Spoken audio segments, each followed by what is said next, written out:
As I stood there, knife in hand, ready to cut my birthday cake, the joy of the moment shattered instantly. My husband, Michael, suddenly shouted, "Stop this nonsense." Before I could react, he slapped me hard across the face. The shock left me speechless.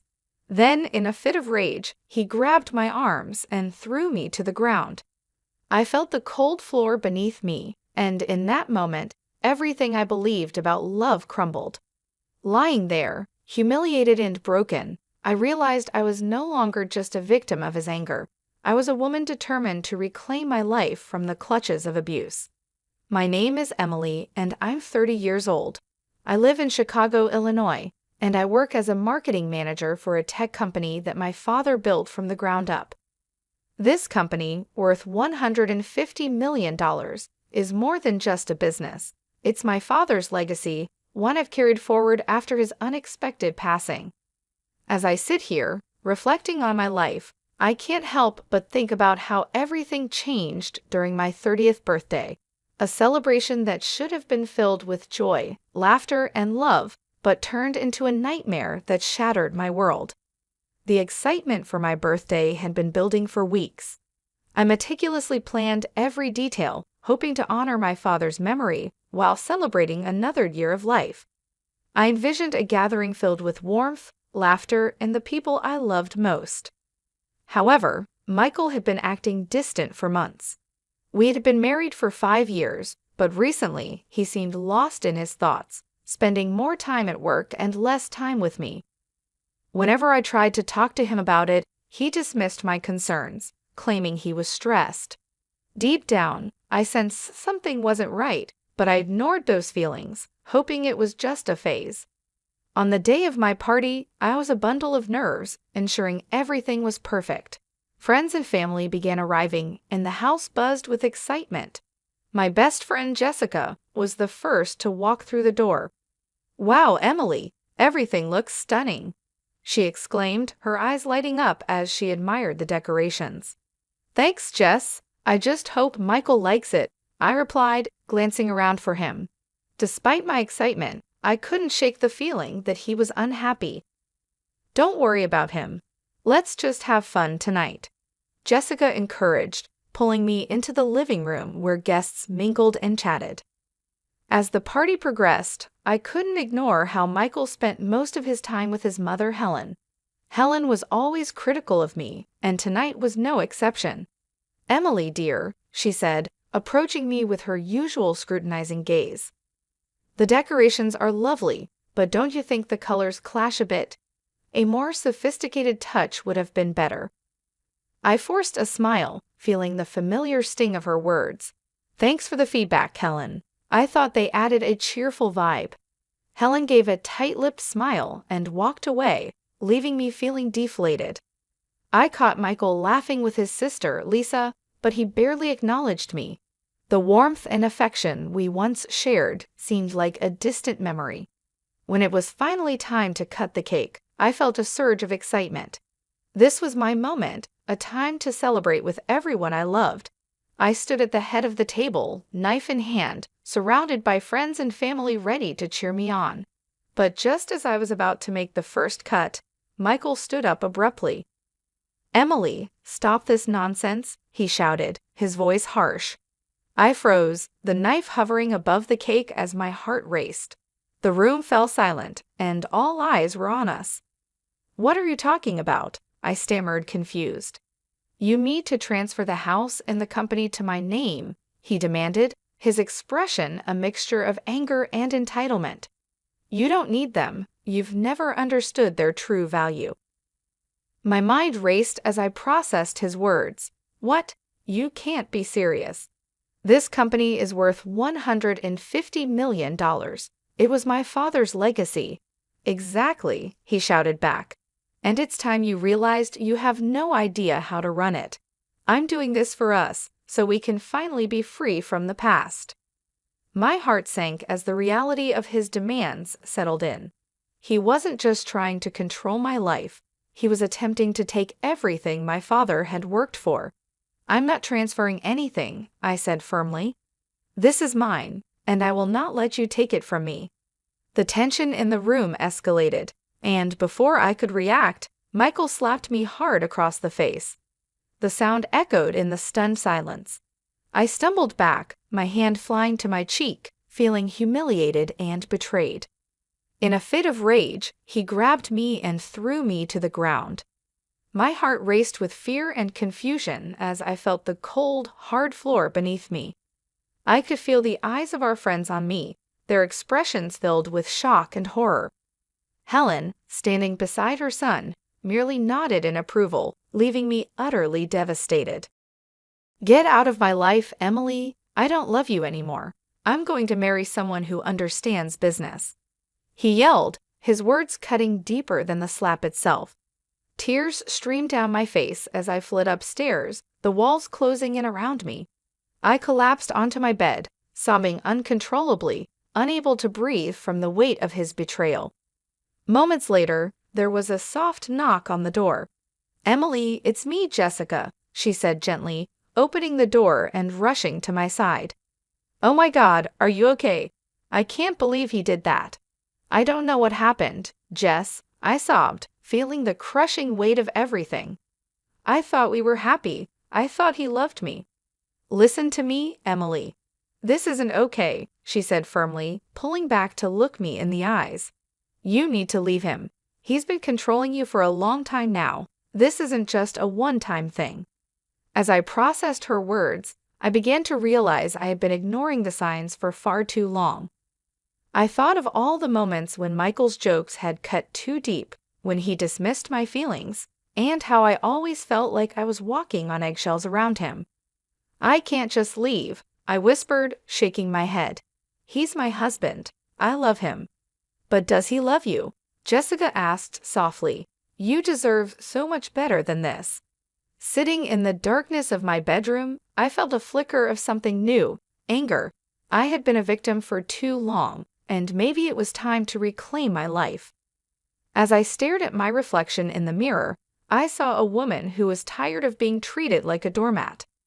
"I'm going to figure this out," I whispered, determination rising within me. I had to start planning my next move, and I knew it wouldn't be easy. I wiped away my tears and began gathering my thoughts. A plan began to form in my mind. I wouldn't let Michael or Helen control my future any longer. I was ready to fight back, to expose the truth, and to reclaim my power. Little did I know, this was just the beginning of a journey that would lead me to self-discovery and empowerment. In the days following that disastrous birthday party, my mind was a whirlwind of emotions. I was devastated, angry, and above all, determined.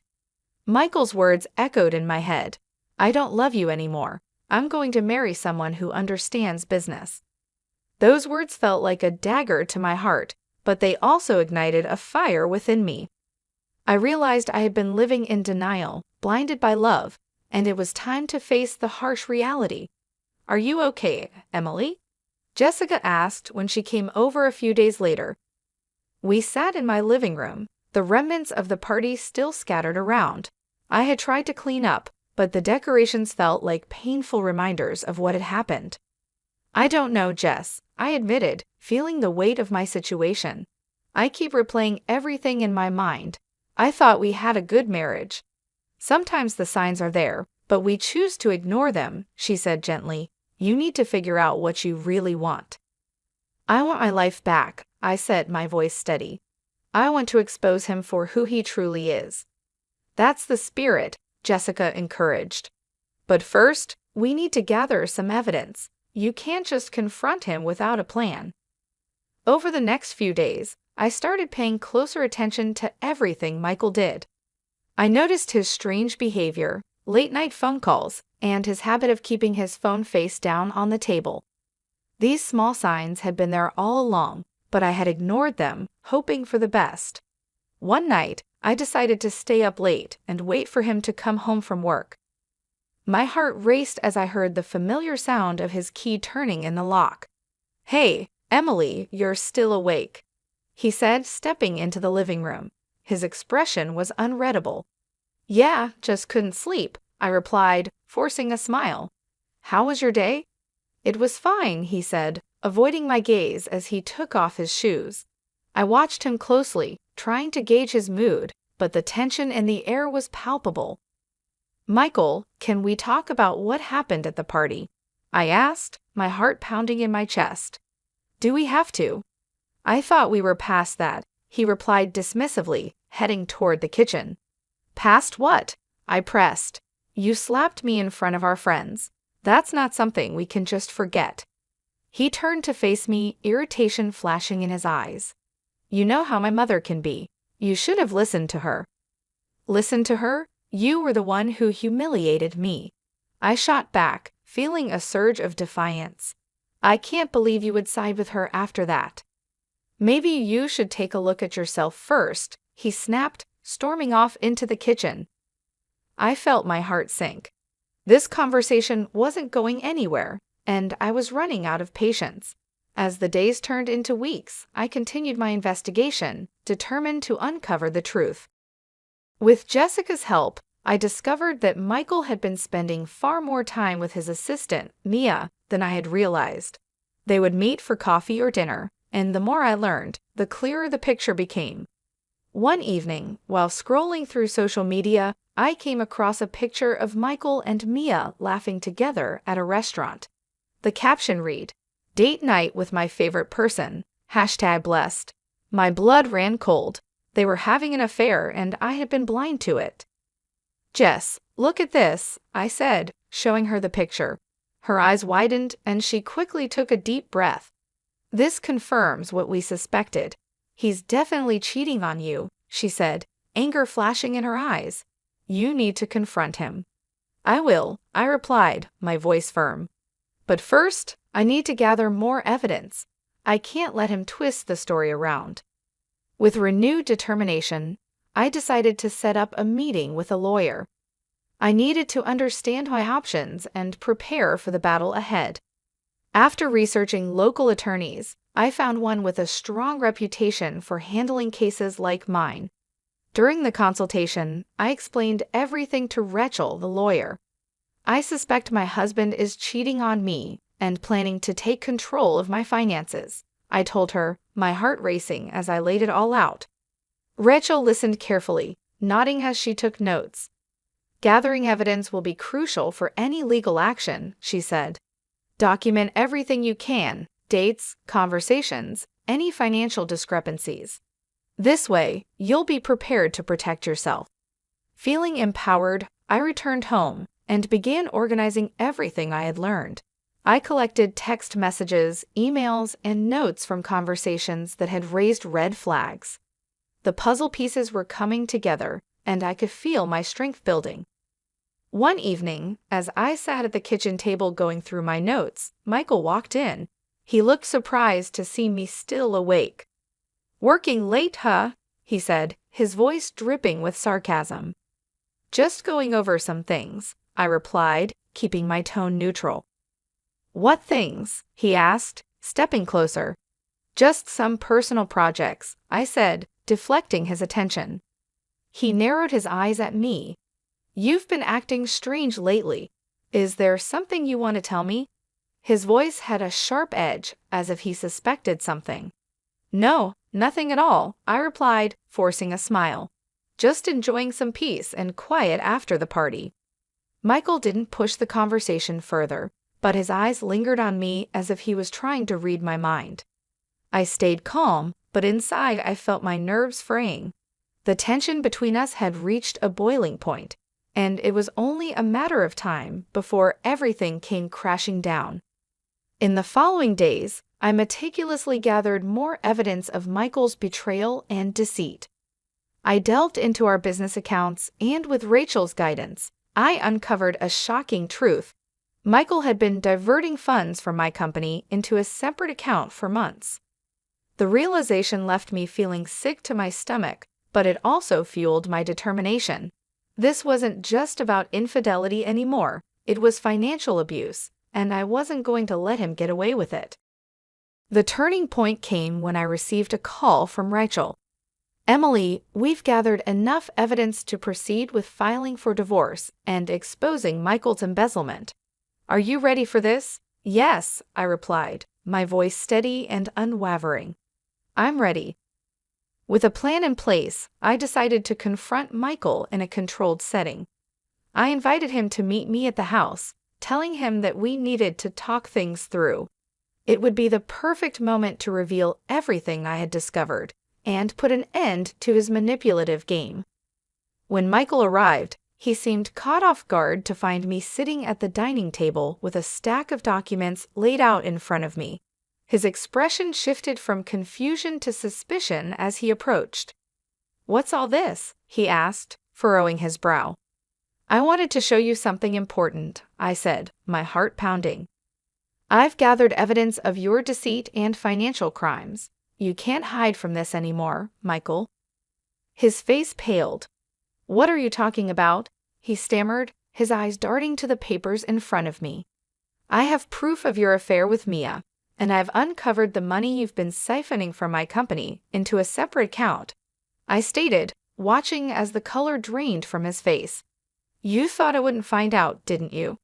He opened his mouth to protest, but I didn't give him the chance. "You think you can manipulate me? You're in way over your head, and I won't let you control my life any longer." Michael's anger flared as he realized he had been caught. "You don't know what you're talking about, Emily. This is all in your head. You're just being paranoid." His voice grew louder, but the desperation was clear.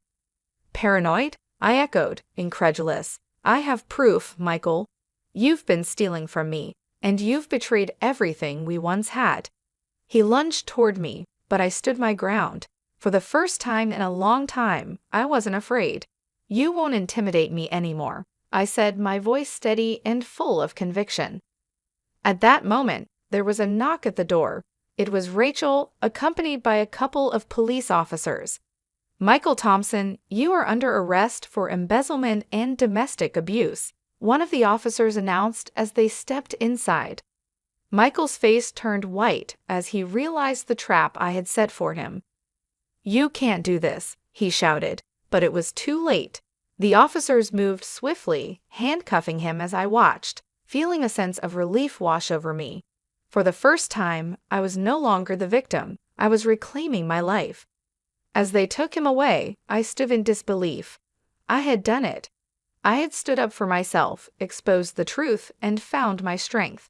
The darkness that had overshadowed my life for so long was finally lifting. In the weeks that followed, I focused on rebuilding my life. I poured my energy into the company, determined to honor my father's memory and make the business even more successful. With Rachel's help, I ensured that the company remained in my control, as that Michael faced the full legal consequences of his actions. One evening, as I worked late in my office, I paused to reflect on everything that had happened. I realized that I had come full circle. I had faced my demons and emerged stronger than ever before. The road had been long and difficult, but I had found my voice and reclaimed my power. As I looked out the window at the setting sun, I felt a sense of peace. I was ready to write my own story, free from the shadows of the past. The journey of self-discovery had only just begun, and I was excited to see where it would lead me next.